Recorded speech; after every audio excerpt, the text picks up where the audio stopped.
결혼 15년 차 수진의 일상은 시계추처럼 정확했다.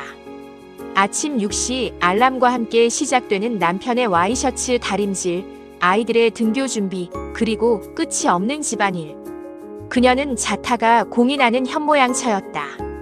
하지만 완벽해 보이는 그 일상 속에서 수진의 가슴 한구석은 서서히 말라가고 있었다. 남편은 승진 이후 바쁘다는 핑계로 집을 호텔처럼 여겼고, 대화는 밥 먹었어. 애들은 수준에서 멈춘 지 오래였다. 어느 화요일 오후 동네 대형마트의 유제품 코너에서 사건은 시작되었다. 카트를 돌리던 수진이 옆에서 급하게 멈춰선 남자의 카트와 부딪혔다. 아, 죄송합니다. 제가 정신이 없었네요. 낮고 부드러운 중저음의 목소리. 수진이 고개를 들자 안경 너머로 지적인 눈매를 가진 남자가 서 있었다. 그는 프리랜서 작가라고 자신을 소개한 도준이었다. 그날 이후 마트에서의 만남은 우연이라는 이름으로 반복되었다. 처음엔 가벼운 목소리 인사로, 그 다음엔 시식 코너에서의 짧은 대화로 이어졌다. 첫 만남 이후 일주일 뒤 수진은 수산물 코너에서 다시 도준을 마주쳤다. 도준은 먼저 다가와 가볍게 목례를 건넸다. 또 뵙네요. 여긴 고등어가 싱싱해 보이는데 어떻게 고르는 게 좋을까요? 수진은 당황하면서도 15년 주부. 경력을 발휘해 눈이 맑고 등이 푸른 녀석을 골라주었다. 도준은 역시 전문가시네요 라며 수진을 치켜세웠다. 남편 민석에게는 당연한 주부의 업무였던 일이 이 남자에게는 전문적인 재능으로 읽히고 있었다. 한 달이 지났을 무렵 우연은 필연이 되었다. 마트 안의 작은 베이커리 옆에서 도준이 조심스럽게 물었다. 혹시 근처에 커피 마시는 곳 아세요? 제가 이 동네로 이사 온 지 얼마 안 돼서요. 괜찮으시면 길 안내 겸 차 한잔 대접해도 될까요? 마트 근처 통유리로 햇살이 부서지는 작은 카페. 수진은 10수년 만에 남편이 아닌 남자와 마주 앉았다. 도준은 집요할 정도로 수진의 목소리에 집중했다. 수진 씨는 웃을 때 눈매가 참 선해요. 그런데 가끔은 아주 깊은 곳에 외로움이 고여있는 것 같아서 마음이 쓰이네요. 그의 말은 수진의 가슴 한 곳을 아프게 찔렀다. 남편은 한 번도 다정스레 묻지 않았던 여자 김수진의 속마음을 도준은 읽고 있었다. 수진은 자신도 모르게 결혼 생활의 공허함과 아이들을 키우며 잃어버린 자신의 이름에 대해 털어놓았다. 도준은 그녀의 말을 가로막지 않고 따뜻한 눈빛으로 모든 수진의 이야기를 조용히 들어주었다. 이런 만남이 3개월째 되면서 둘의 만남은 더욱 자연스러워졌다. 마트에서 장을 본 뒤 각자의 차에 짐을 실어놓고 멀리 떨어진 숲공원 벤치에서 만나 수진이 집에서 정성껏 싸온 과일이나 마트에서 산 간단한 간식을 도준과 나눠 먹었다. 이거 수진 씨가 직접 깎은 거예요. 모양이 너무 예뻐서 먹기 아깝네요. 도준은 수진이 건넨 토끼 모양 사과를 한참 바라보다 그녀의 손가락 끝을 살짝 스치며 받아들었다. 그 찰나의 접촉에 수진의 심장 박동이 빨라지며 귓볼이 붉어졌다. 어느 날은 벤치에 나란히 앉아 이어폰 한쪽씩을 나눠 끼고 도준이 좋아하는 재즈 음악을 들었다. 바람에 날리는 수진의 머리카락이 도준의 어깨에 닿았고 도준은 자연스럽게 손을 뻗어 그녀의 머리카락을 귀 뒤로 넘겨주었다. 그의 손가락 온기가 귓가에 머물 때 수진은 이것이 위험한 불장난임을 직감하면서도 피하지 않았다. 수진 씨와 있으면 시간이 너무 빨리 가요. 우리가 조금만 더 일찍 만났더라면 어땠을까? 그런 생각을 자꾸 하게 되네요. 도준의 젖은 목소리가 수진의 귓가를 맴돌았다.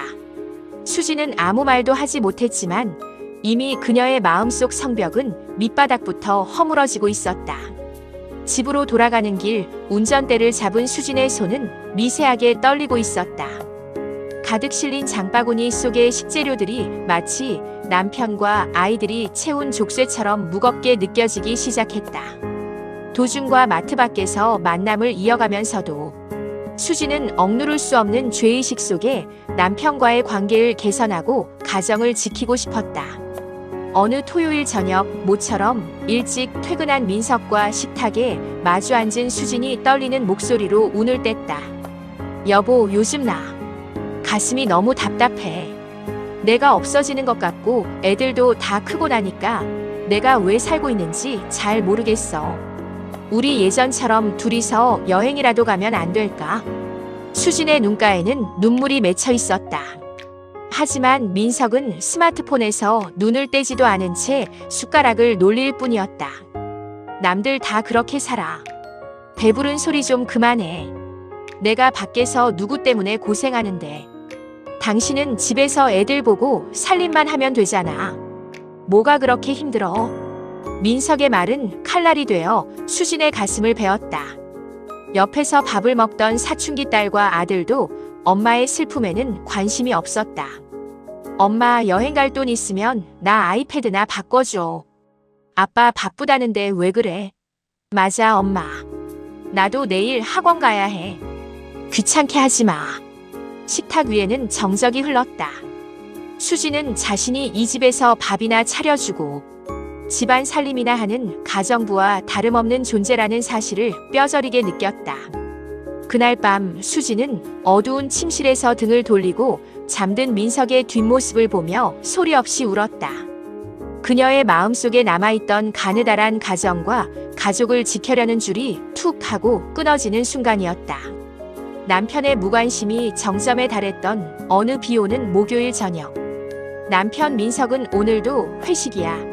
늦어라는 성의 없는 문자 한 통을 보내왔다. 텅 빈 거실에서 식어가는 국을 바라보던 수진의 휴대폰이 진동했다. 도준이었다. 비가 오니까 더 보고 싶네요. 잠시라도 얼굴만 보여줄 순 없나요? 수진은 마치 홀린 듯 겉옷을 챙겨 입고 나갔다.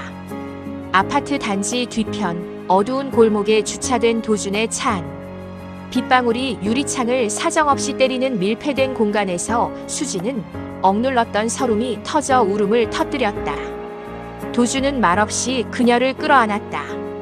울지 마요. 내가 당신 곁에 있잖아. 따뜻한 품, 그리고 은은한 시가 향과 섞인 남자의 채취. 수진이 고개를 드는 순간 도준의 입술이 거칠게 덮쳐왔다. 15년 동안 익숙했던 남편의 의무적인 입맞춤과는 전혀 다른 날 것 그대로의 욕망이 섞인 입맞춤이었다. 도준의 손길이 수진의 젖은 외투 속을 파고들며 조심스런 손길이 가슴을 스쳤고 수진은 간신히 잡고 있던 이성의 끈을 놓았다. 그날 밤 차 안의 열기는 빗소리보다 뜨거웠다. 수진은 스스로가 낯설 정도로 도준의 몸을 갈구하며 그의 품을 파고들었다. 15년의 헌신과 도덕적 가치관이 단 한 번의 격정적인 스킨십 앞에 힘없이 무너져 내린 순간이었다. 그날 이후 수진의 일상은 모든 것이 바뀌기 시작했다. 그녀는 더 이상 마트에서 우연을 가장하지 않았다. 아이들이 학교와 학원을 전전하는 오후 2시, 남편이 회의에 몰두해 있을 시간, 수진은 짙은 화장과 향수를 뿌리고 가장 화려한 속옷을 골라 입고 집을 나섰다. 도시 외곽의 한적한 모텔. 암막 커튼을 쳐서 대낮임을 잊게 만드는 그 어두운 방은 수진에게 유일한 안식처였다. 도준은 수진의 몸 구석구석을 탐닉하며 그녀가 잊고 살았던 여자로서의 감각을 일깨웠다. 수진 씨, 당신은 이럴 때 가장 아름다워요. 도준의 속삭임에 수진은 죄책감을 쾌락으로 덮어버렸다. 남편 민석의 손길이 차갑고 사무적이었다면 도준의 손길은 뜨겁고 파괴적이었다. 침대 위에서 두 사람의 몸이 엉킬 때마다 수진은 자신이 살아있음을 느꼈다. 어떤 날은 모텔 창밖으로 내리쬐는 눈부신 햇살조차 그들의 열기를 이기지 못했다. 수진은 남편에게서는 한 번도 내뱉지 않았던 신음 섞인 비명을 도준의 품 안에서 쏟아냈다. 한 달 사이 그들의 탐닉은 더욱 대담해져 일주일에 3번 이상 미래를 즐겼고 수진은 도준의 오피스텔 키패드 번호까지 공유하며 일상의 절반을 그에게 내어주었다. 수진의 외형적인 변화는 드라마틱했다. 무릎 아래로 내려오던 단정한 치마는 허벅지가 훤히 드러나는 짧은 스커트로 바뀌었고 화장대 위에는 고가의 외제 향수와 화려한 립스틱이 늘어났다. 현모양처의 상징이었던 앞치마 대신 그녀는 외출 준비를 위해 거울 앞에 서는 시간이 길어졌다. 엄마, 오늘 또 나가? 학원 갔다 오면 엄마 없던데. 초등학생 막내 아들의 투정에도 수지는 차갑게 반응했다. 너도 이제 다 컸잖아. 엄마도 볼 일이 있어. 예전 같으면 정성스럽게 차렸을 저녁 밥상은 배달 음식이나 간편식으로 대체되기 일쑤였다. 사춘기 딸은 엄마에게서 나는 낯선 향수 냄새에 코를 찌푸리며 의심 어린 눈초리를 보냈다. 엄마, 이 향수 아빠가 사준 거 아니지? 좀 독하다. 남편 민석 역시 이상함을 감지했다. 퇴근 후 돌아온 집안은 예전처럼 포근하지 않았다. 아내는 자신과 눈을 맞추지 않았고 잠자리에서도 피곤하다는 핑계로 등을 돌렸다. 하지만 민석을 가장 소름 돋게 만든 것은 어느 날 밤 잠결에 들은 수진의 잠꼬대였다. 그녀는 누군가의 이름을 부르며 미소 짓고 있었다.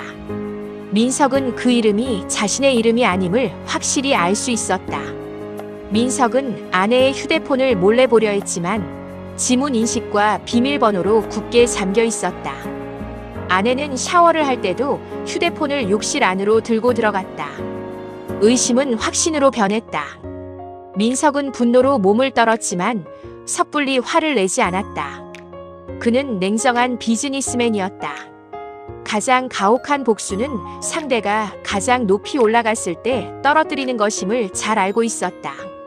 거실의 인테리어, 시계와 안방의 콘센트, 심지어 주방의 가전제품 사이에 눈에 띄지 않는 초소형 카메라와 도청 장치를 설치했다. 그날 밤 서재에서 헤드폰을 쓴 민석은 아내의 통화 내용을 들었다. 응, 도준 씨. 아침에 잠깐 볼 수 있어. 남편 출근하고 바로 갈게. 수진의 목소리는 민석 앞에서는 단 한 번도 보여준 적 없는 애교와 생기로 가득했다.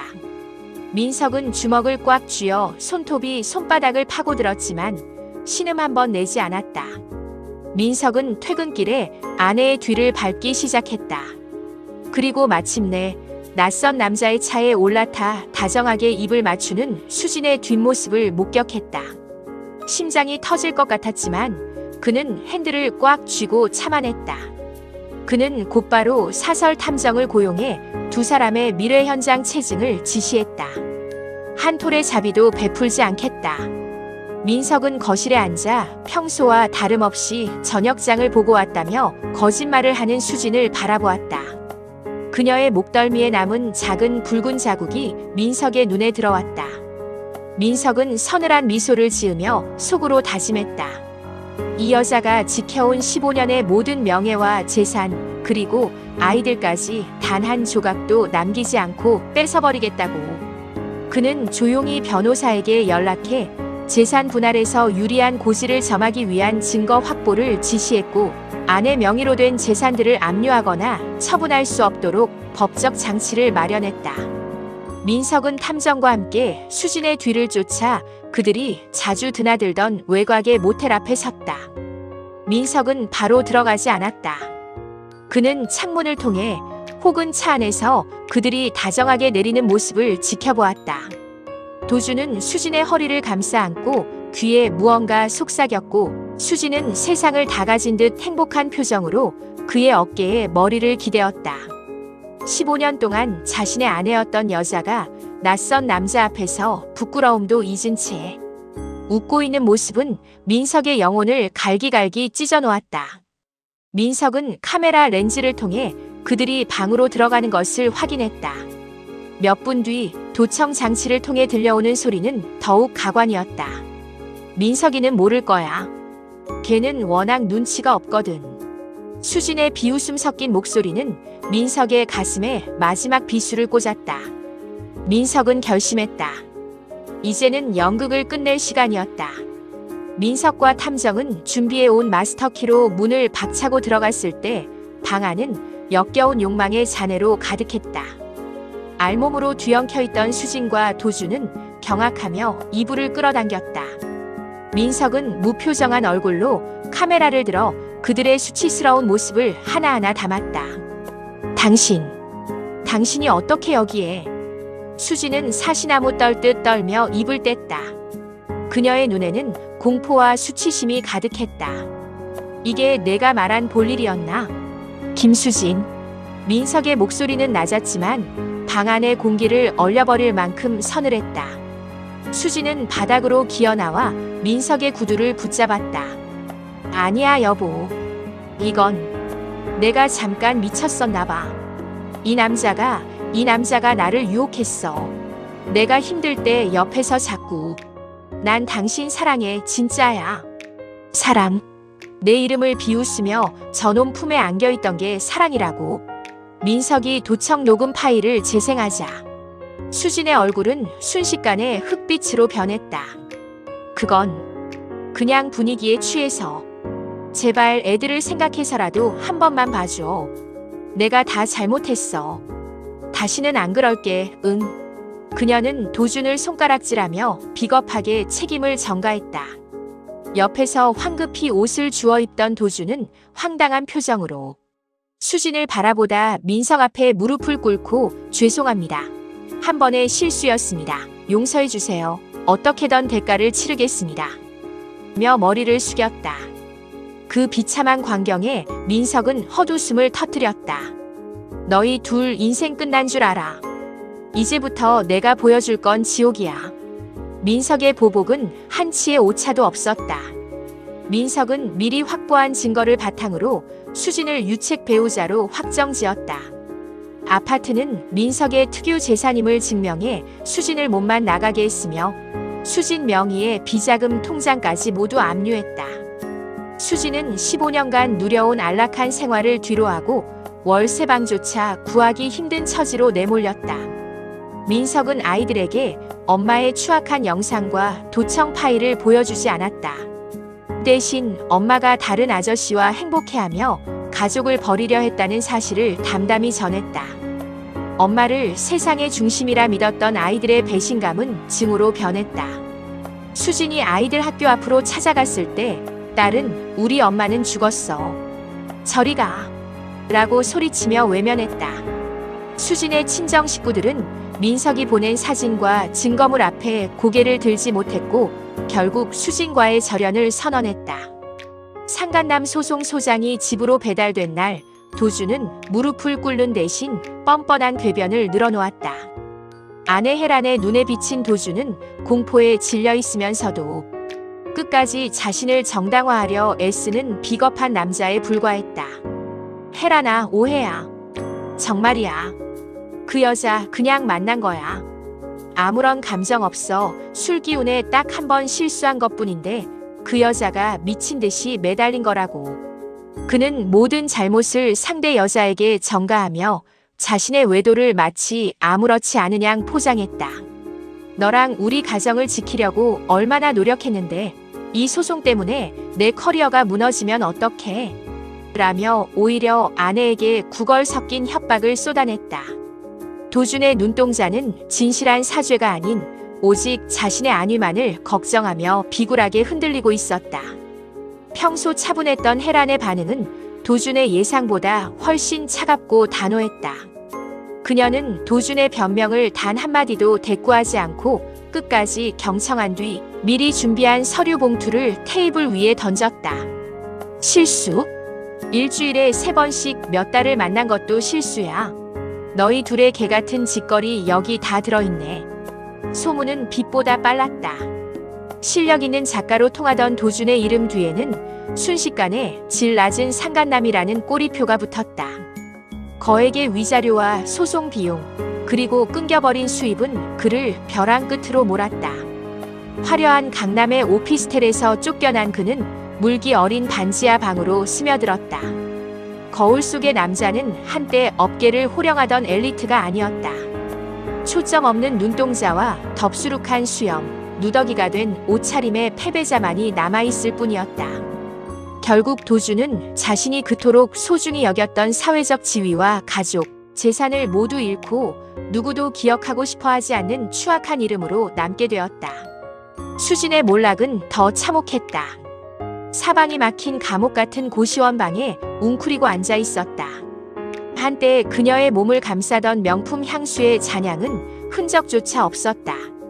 이제 그녀에게서 나는 것은 며칠째 갈아입지 못한 옷에서 배어나오는 쉰내와 습한 벽지 뒤에서 피어오른 곰팡이의 비린내뿐이었다. 좁디 좁은 방바닥에는 편의점 도시락 용기와 소주병들이 굴러다녔다. 수지는 떨리는 손으로 남은 소주를 입안에 털어넣었다. 알코올의 화한 기운이 식도를 타고 내려갔지만 가슴속 깊이 박힌 시린 고독을 녹이기엔 역부족이었다. 불과 몇 달 전까지만 해도 그녀는 남부러울 것 없는 사모님이었다. 하지만 단 4개월의 불나방 같았던 쾌락의 대가는 가혹했다. 상간남은 그녀의 연락수단을 모두 지워버렸고 민석의 한치의 오차도 없는 법적 절차로 이제 그녀의 수중에 남은 것은 몇 장의 지폐뿐이었다. 당장 내일의 방세를 걱정해야 하는 대가는 가혹했다. 수지는 차가운 바닥에 머리를 박으며 꺼져가는 목소리로 민석의 이름을 불렀다. 이미 차단당한 번호인 줄 알면서도 그녀는 쉴 새 없이 메시지를 보냈다. 민석 씨, 제발 한 번만 만나줘요. 내가 다 잘못했어. 그 사람이 날 속인 거야. 당신 없이는 나 정말 죽을 것 같아. 이 좁고 어두운 곳에서 숨이 막혀서 못 살겠어. 제발 나 좀 살려줘. 그녀는 바닥을 긁으며 오열했다.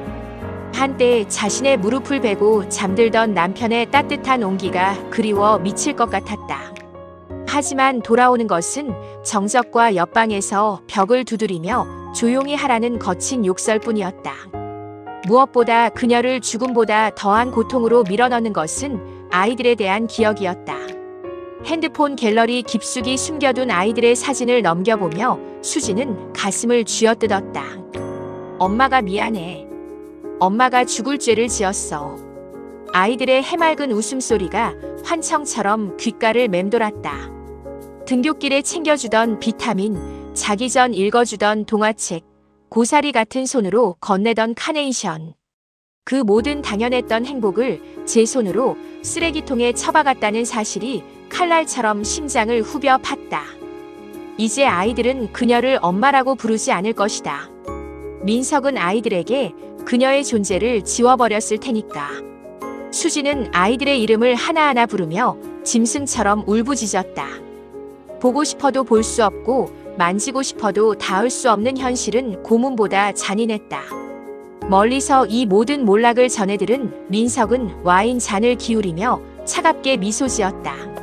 수진이 겪고 있는 그 지옥이야말로 그의 완벽한 복수의 완성이었지만 가슴 한구석에 공허함은 억누르지 못하며 왜? 무엇이 15년의 결혼 생활을 무너뜨렸을까? 자신의 무관심과 당연함으로 여기는 잘못이 있었지만 그렇다고 다른 남자의 품 안으로 들어가 외도를 하는 것은 아니라며 어두워지는 창밖을 보는 그의 눈에서 한 방울의 눈물이 흘러내렸다. 고맙습니다.